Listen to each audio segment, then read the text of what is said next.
Oi, pessoal, boa tarde. Aqui é a professora Lorena e hoje a gente vai começar um conteúdo novo, que é a sequência didática 14 sobre galáxia e estrelas. Então, vamos lá. Bom, para começar esse conteúdo, eu trouxe essa imagem para vocês. Eu não sei se vocês sabem o que é isso. Isso daí é um binóculo de moedas. Ele é muito comum em pontos turísticos, né? Então, a pessoa coloca uma moedinha e ela consegue usar o binóculo para observar alguma coisa mais próxima. E aí você deve estar pensando, eu sei então por que que a professora trouxe essa imagem para essa aula de galáxia e estrelas. É porque esse binóculo ele pode ser usado para visualizar estrelas, né? Não, não foi por isso que eu trouxe essa imagem. Na realidade, eu trouxe essa imagem porque eu não sei se vocês conseguem observar que esse binóculo ele parece um rosto, uma carinha, né? Então tem dois olhozinhos, uma boca, um nariz, a boca parece que está sorrindo. Não sei se todo mundo consegue ter essa percepção de que esse binóculo ele lembra pra gente um rosto. E isso, galera, é um fenômeno muito comum que é chamado de pareidolia. Então, nós temos essa tendência a visualizar rostos ou animais em objetos inanimados. Tá? E isso é chamado de pareidolia, ok? Mas por que eu estou falando disso? Então, na verdade, eu trouxe vários outros exemplos de pareidolia. Se vocês jogarem no Google pareidolia, vai aparecer um monte de exemplos. Então, eu trouxe vários outros, né? Isso nada mais é do que um fenômeno perceptual. A gente já estudou um pouquinho sobre ilusões perceptuais anteriormente, e isso é um fenômeno perceptual. Então a gente observa esses objetos inanimados, isso é muito comum, por exemplo, acho que todo mundo já brincou disso, né? De olhar a nuvem e ficar imaginando o que aquela nuvem parece. Então, por exemplo, nessa primeira imagem, essa pia, quando a gente olha para ela, ela tem uma expressão, né? É uma pia que está assustada. Esses interruptores, eles estão desconfiados. Essa maçaneta, olha só, ela está surpresa, né? Então a gente olha esses objetos e a gente já tem essa percepção clara de que são rostos, né? A gente tem essa imagem, essa lembrança de um rosto humano. O que mais? Aqui, ó, essa planta numa janela, ela a distância parece algo assombrado, né? É uma planta assombrada. Essa pedra, quando a gente olha, parece uma pedra meio maluca. A batedeira, coitada, que está decepcionada.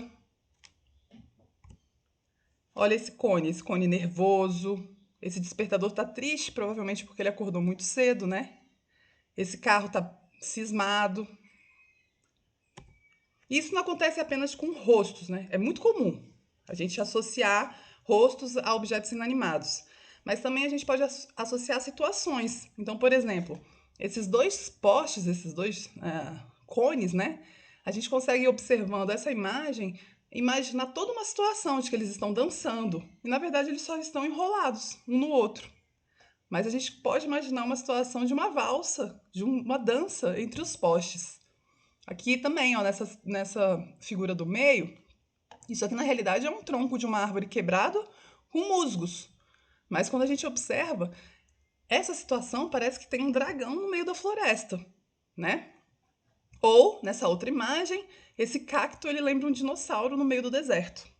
Então a gente faz associações de objetos inanimados, não apenas de rostos de pessoas, né? Mas também a gente associa os objetos a determinados animais ou a situações. Então a gente faz essa associação que é chamada de pareidolia, esse fenômeno. Beleza? Comum também a gente fazer essa associação com relevo, com pedras, né, com montanhas.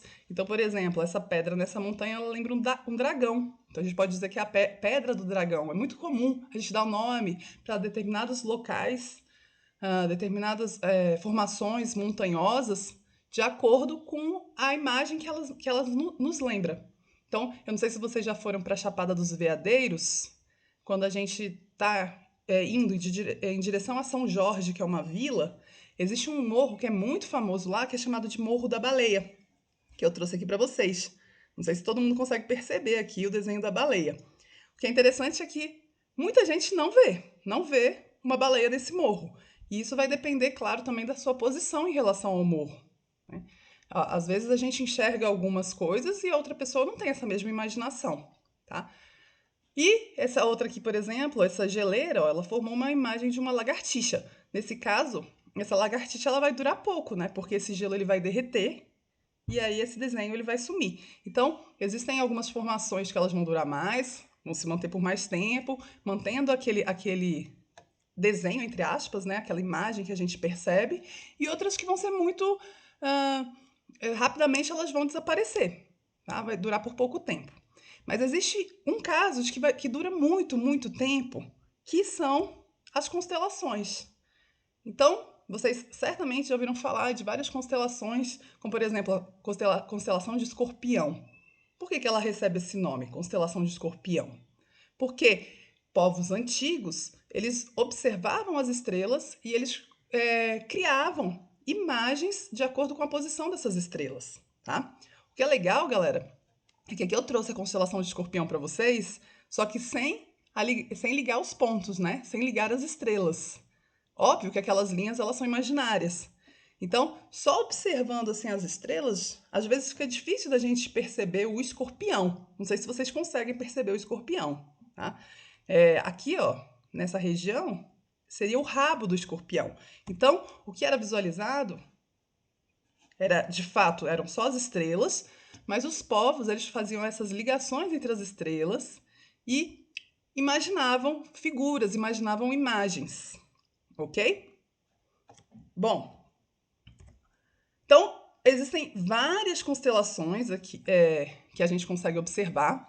Atualmente, as constelações, né, os desenhos que foram formados, que a gente usa, são os desenhos que foram os latinos que fizeram, que imaginaram. Mas, na verdade, várias sociedades antigas, elas observavam as estrelas e tinham uma percepção diferente. Então, por exemplo, se eu observar uma nuvem, eu posso observar naquela nuvem uma imagem que vai ser diferente da imagem que você vai observar, a percepção que você vai ter. Isso acontecia também com as estrelas, claro. Então, uma determinada sociedade olhava para as estrelas e falava: Nossa, isso parece um escorpião. E a outra sociedade olhava e falava: Não, isso parece, sei lá, outra coisa. Totalmente diferente, um guarda-chuva. Qualquer coisa diferente que tivesse apenas aquela voltinha que seria o rabo do escorpião. Entenderam? Então, eu trouxe alguns exemplos para vocês sobre isso. Nesse caso aqui, ó, a nossa esquerda, a gente tem uma região do céu que, para os gregos, né, para os romanos, eles enxergavam isso como um guerreiro que tinha um arco e uma espada empunhada na sua mão. Tá?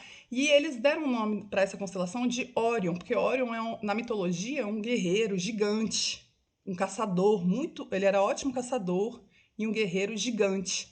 Então eles deram um nome para essa constelação de Órion. E aqui eu trouxe a imagem do Órion, né, como ele seria. E de fato, lembra, né? A gente tem até o saiote grego, a espada empunhada em uma mão e o escudo, né, empunhado em outra mão. Mas essa mesma região do céu, observada por uma outra sociedade, no caso aqui, uma sociedade indígena do Brasil, os Tupinambás, o que eles enxergavam nessa região? Eles enxergavam, na verdade, um tucano. Para eles era, né, eles viviam no meio da natureza, então era algo para eles muito comum, o tucano. Então eles, na verdade, quando eles observavam essa região, o que eles viam? Eles viam um bico do tucano, tá? E aí, para eles, era a constelação de Tucano. Hoje a gente utiliza na astronomia moderna as constelações nomeadas pelos latinos, pelos gregos, né, romanos. Mas eu trouxe alguns exemplos para vocês perceberem que existia essa diferença de percepção, claro, entre as sociedades. E se vocês forem estudar, por exemplo, as constelações pela visão dos índios, vai ser completamente diferente, né? As imagens que eles observavam. Então, olha só. Essa aqui é uma região do céu observada pelos latinos, onde nós temos várias constelações, né? Que é a constelação de Escorpião, que a gente já comentou, constelação de Libra, tá? Várias constelações. Essa era a visão para os latinos. Quando a gente pega e observa qual era a percepção para os tupinambás, olha que legal. Nessa mesma região do céu, eles viam uma ema. Então eles chamavam de constelação da ema. que é, para mim, muito mais parecido com uma ema de fato. Eu gosto muito mais da visão dos tupinambás, particularmente. Ok? Olha só. Outro exemplo, outra região do céu, onde a gente tem aqui a constelação de Órion, que eu comentei com vocês, né, o gigante, constelação de Gêmeos, constelação de Touros. Essa era a visão para os latinos, né, a visão da astronomia moderna, atual. E para os índios tupinambás, o que eles viam era um homem velho, então chamava a constelação do homem velho, que era esse desenho para eles, ok? Essa outra região do céu, a gente tem várias outras constelações, né, aqui presentes, para os latinos. E para os tupinambás, o que eles observavam era uma anta, olha que bonitinho. A constelação de anta, muito mais parecido, né, gente, com uma anta. E, por último, essa outra região, que tem inclusive uma constelação muito famosa para gente, aqui do Hemisfério Sul, que é o Cruzeiro do Sul. E, para os tupinambás, era a constelação do Veado. E, aparentemente, o Cruzeiro do Sul não tinha muita importância, porque ele só fazia parte do rabinho do veado. Para os tupinambás, eles não usavam o Cruzeiro do Sul, de fato, com uma importância muito grande. Para a gente, o Cruzeiro do Sul é de extrema importância, a gente vai ver. Principalmente para nos orientar, para ajudar a gente a se orientar aqui no Hemisfério Sul. Beleza? Bom, o Cruzeiro do Sul ele é tão importante para nós que tem inclusive na nossa bandeira. Olha lá, a constelação do Cruzeiro do Sul, ela está presente na nossa bandeira, como outras constelações. Essa outra constelação aqui é de Escorpião, presente na nossa bandeira.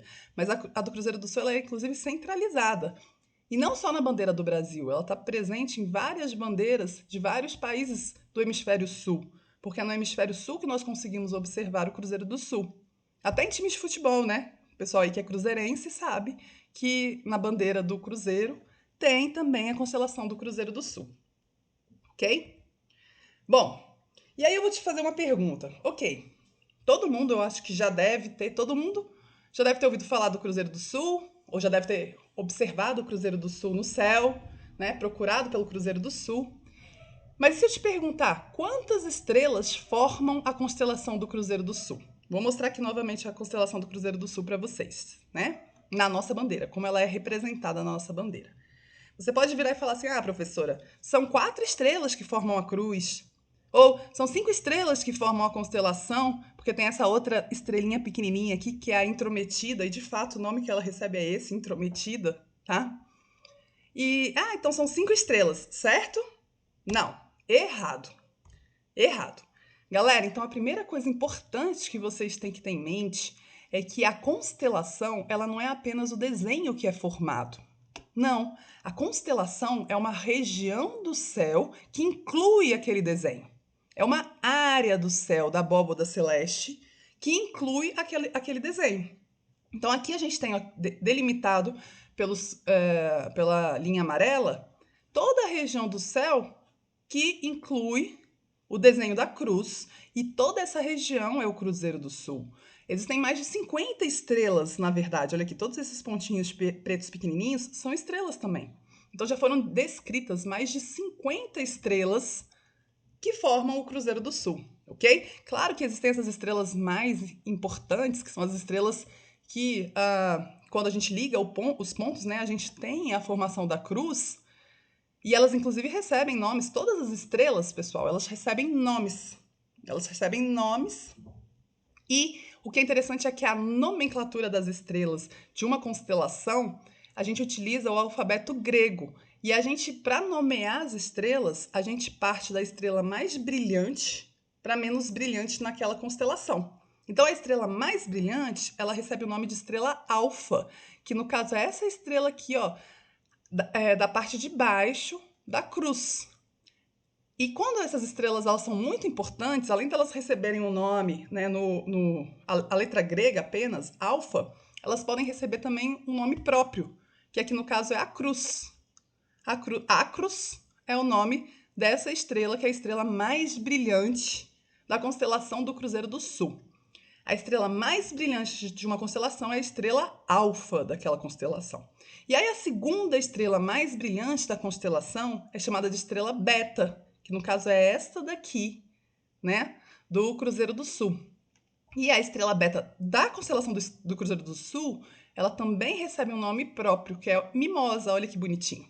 E aí a gente continua. A terceira estrela mais brilhante, a estrela gama, depois a gente tem a estrela delta e assim sucessivamente, ok? Como eu comentei, essa estrela aqui, que ela não faz parte, de fato, na formação da cruz, mas ela é muito visível quando a gente observa a constelação do Cruzeiro do Sul, ela é chamada de intrometida. Olha que interessante. Que ela está intrometida ali mesmo, né, no meio da cruz. E outra curiosidade sobre a constelação do Cruzeiro do Sul é que ela é a menor entre todas as constelações descritas, tá? Então, lembrando que a constelação é uma área da abóbada celeste do céu que inclui aquele desenho que a gente está observando, aquela imagem, aquela figura que nós criamos, ok? Bom, então aqui mostrando outros exemplos. Constelação de Escorpião, que a gente já comentou, olha lá. Constelação de Escorpião, aqui está o desenho, mas a constelação de Escorpião é toda essa região do céu, toda essa área do céu que tem centenas de estrelas, não apenas as estrelas que formam o desenho do escorpião. Tá? E aí, da mesma forma, nós temos a nomeação das estrelas da constelação de Escorpião de acordo com o brilho. Então, no caso da constelação de Escorpião, a estrela mais brilhante, que é a Alfa de Escorpião, ela recebe o nome de Antares, que é essa daqui. E aí depois a segunda mais brilhante, eu sei que é essa, porque ela é a Beta. Então eu vou seguindo a ordem do alfabeto grego na nomeação das estrelas, tá? De uma constelação. Mais um exemplo, a outra constelação que a gente já comentou, que é a constelação de Órion. Então a constelação de Órion, que a gente tem aquele guerreiro, né?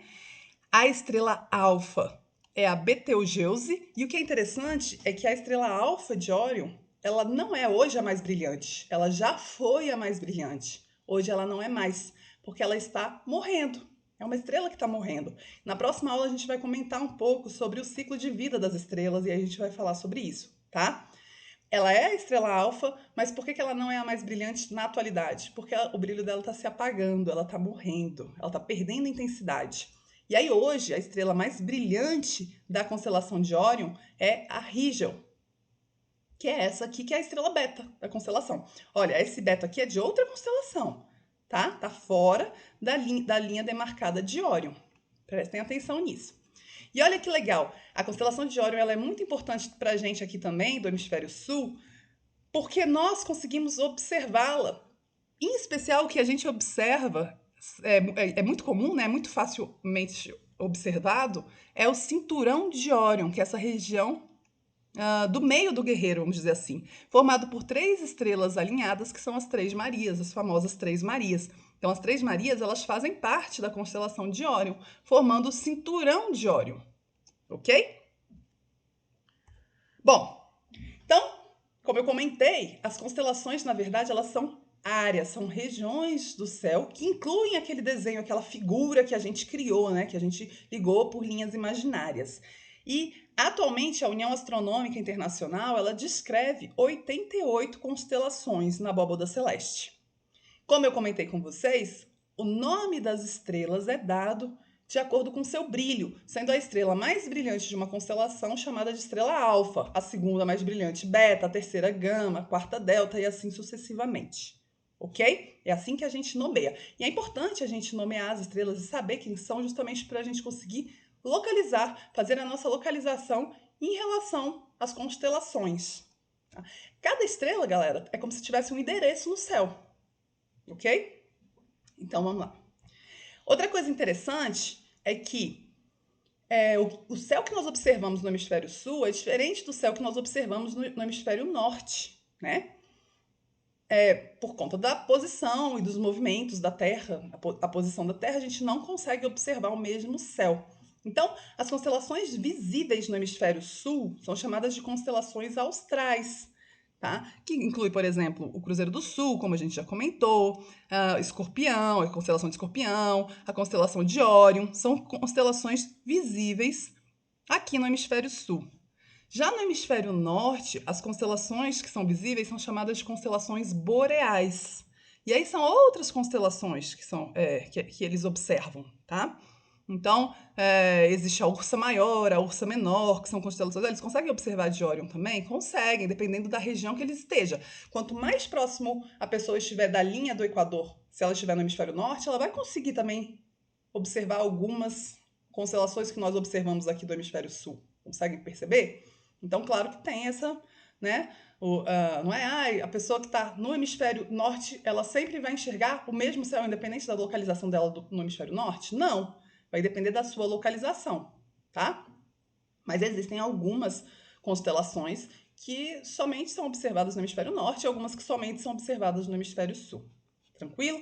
Então isso é interessante porque, por exemplo, nas grandes navegações, quando as constelações eram utilizadas para orientação, e a gente vai falar um pouquinho mais disso para frente, se um navegador ele estivesse navegando no hemisfério sul, ele tinha que usar algumas constelações para se localizar, diferente das constelações que um navegador estivesse usando na sua orientação no hemisfério norte. Beleza? Bom, uma outra coisa interessante é que algumas constelações, vocês já devem ter percebido, elas recebem o nome de signos, entre aspas, né? Que são as constelações do zodíaco. Ou os signos recebem nomes das constelações, na verdade. Então, a gente tem a constelação de Áries, a constelação de Touro, a constelação de Gêmeos, Câncer, Leão, Virgem, assim sucessivamente. Ok? E por que isso é interessante? Porque essas constelações do zodíaco, elas eram muito utilizadas, né, para que os povos antigos fizessem previsões. E quando eu falo de previsão, galera, eu não estou falando de astrologia, não. Não estou falando de nada astrológico. Porque o signo de Gêmeos, a pessoa é uma pessoa que fala muito. Porque pessoas de Touro gostam muito de comer. Não, não é isso. Não é esse tipo de previsão que eu estou falando.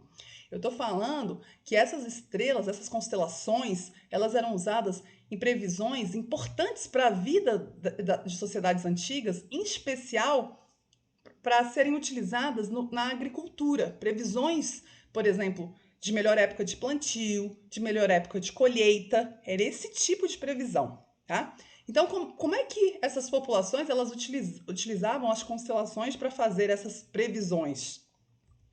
Primeira coisa que a gente tem que lembrar para entender isso é que a Terra tem movimentos, né? A Terra executa movimentos. Então, os dois principais movimentos da Terra são os movimentos de rotação, que é o movimento que ela faz em torno do seu próprio eixo, que dura aproximadamente um dia, e o movimento de translação da Terra, que é o movimento que a Terra faz ao redor do Sol, que dura aproximadamente um ano, né?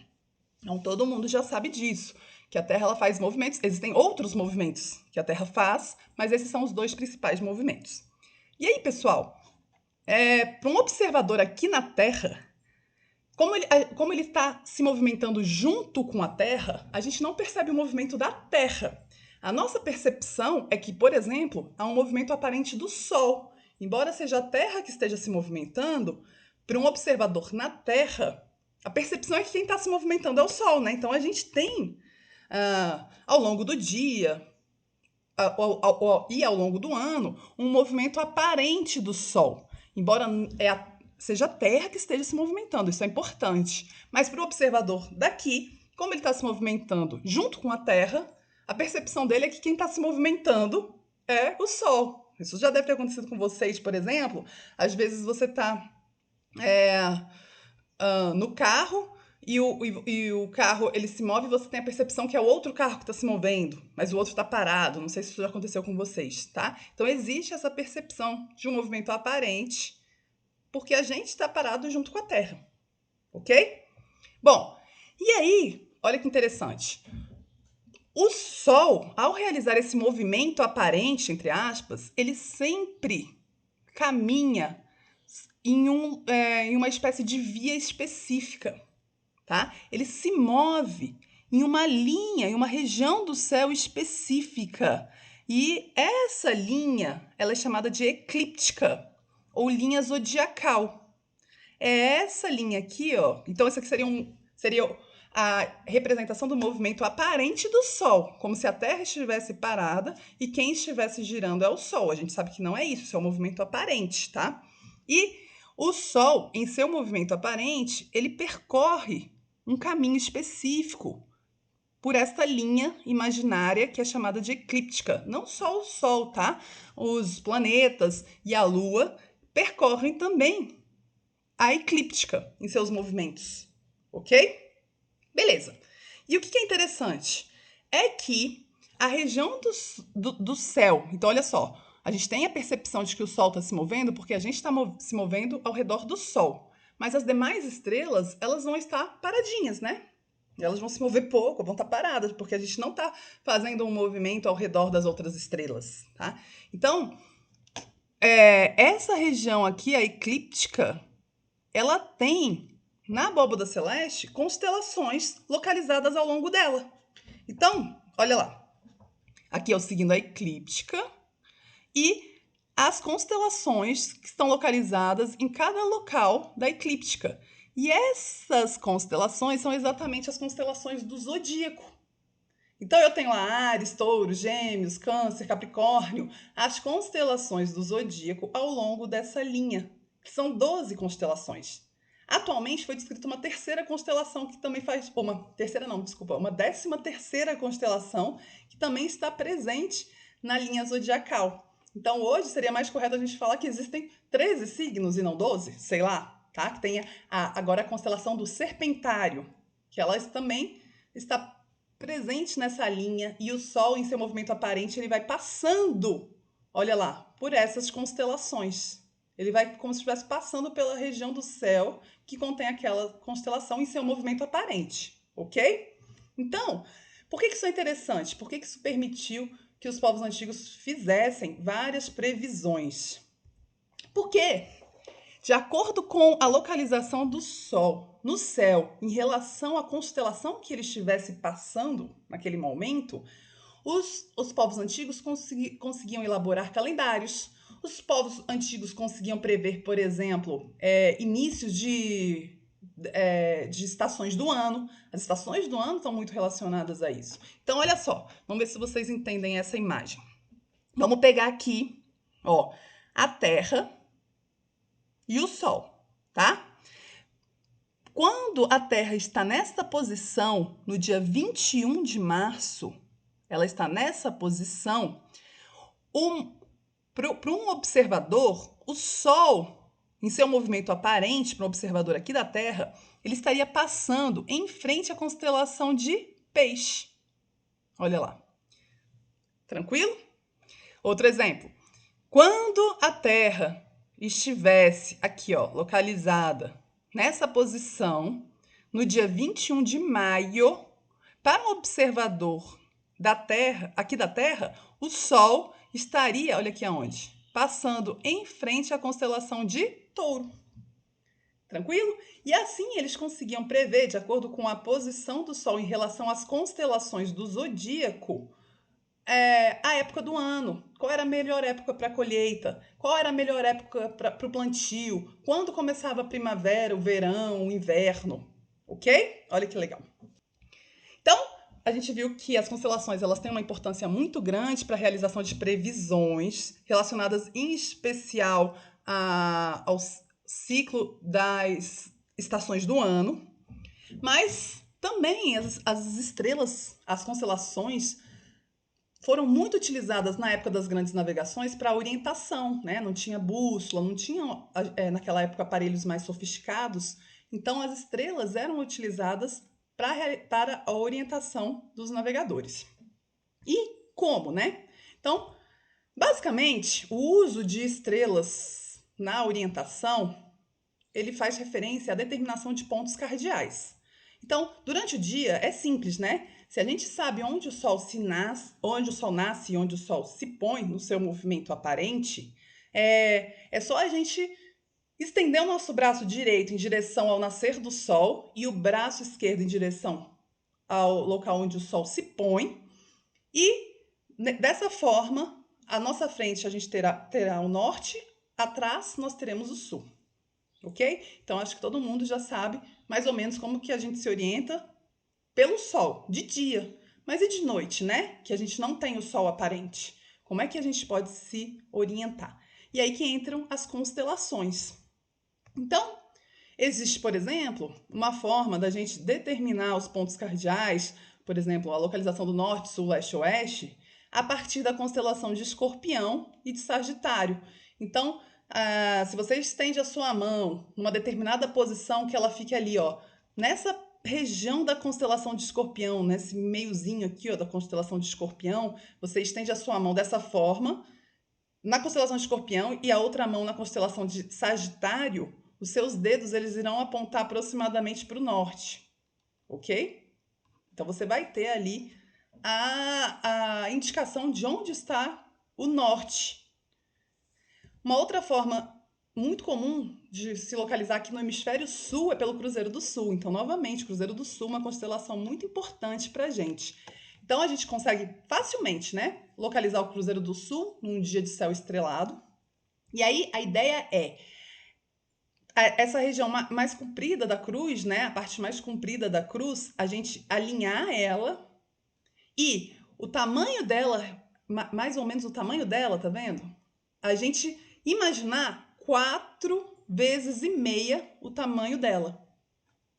A partir da estrela alfa. Lembra que a estrela alfa é essa estrela aqui da ponta?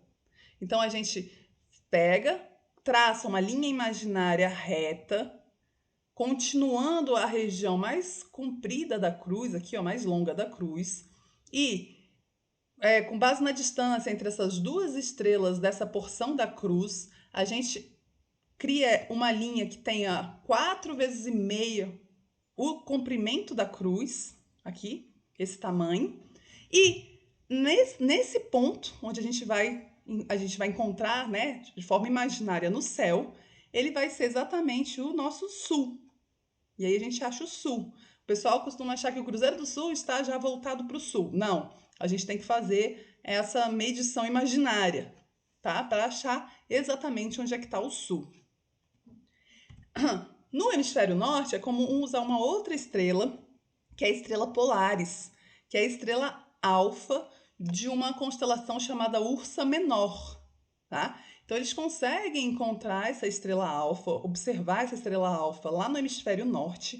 E o interessante é que essa estrela alfa ela está localizada perpendicularmente ao polo norte, tá? Então ela indica o norte. Ela é um indicativo do norte. Além disso, então a estrela, olha lá, a estrela polar, ela está localizada, ó, exatamente sobre o Polo Norte. Então ela vai indicar a localização do norte. Mas além disso, a estrela polar ela pode ser utilizada também para indicar a latitude da Terra.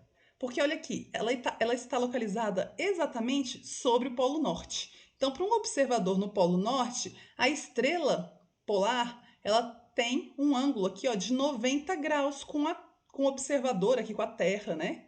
E com a estrela. Só que como a Terra ela é esférica, tá, galera? Como a Terra é esférica, existe a curvatura da Terra. E aí, para um observador que já esteja numa outra região, esse ângulo formado entre a Terra e a estrela polar não será mais de 90 graus. Ele vai diminuindo, diminuindo, até que para um observador lá no Equador o ângulo é de 0 graus. E ele consegue observar no horizonte a estrela polar e não sobre sua cabeça. Ele tem que olhar para o horizonte. Repararam?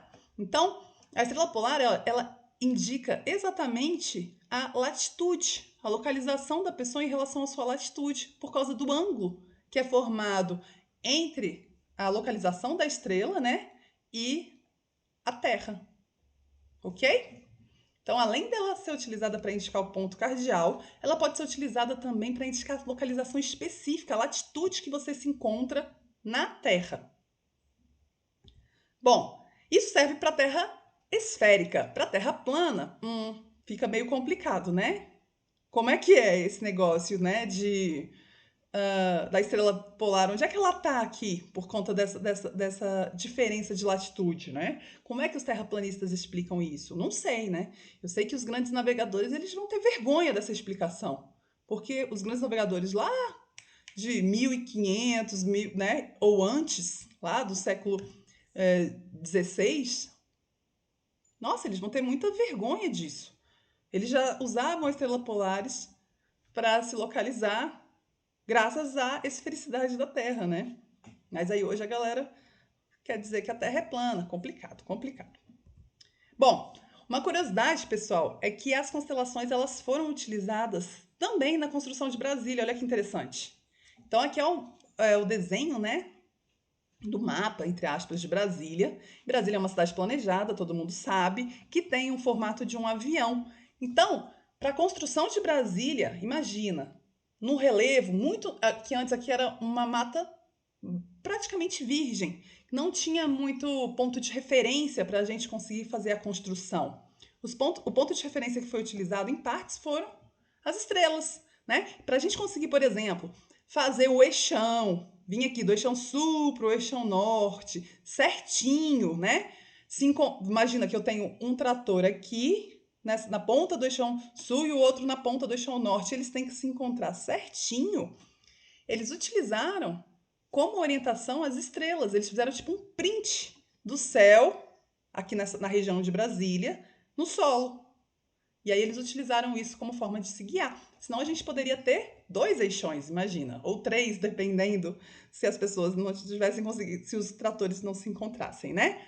Se a gente tem um trator fazendo um túnel, se a gente tem 2 tratores, um de cada lado, e eles estão fazendo um túnel e eles se encontram no meio, a gente cria um túnel.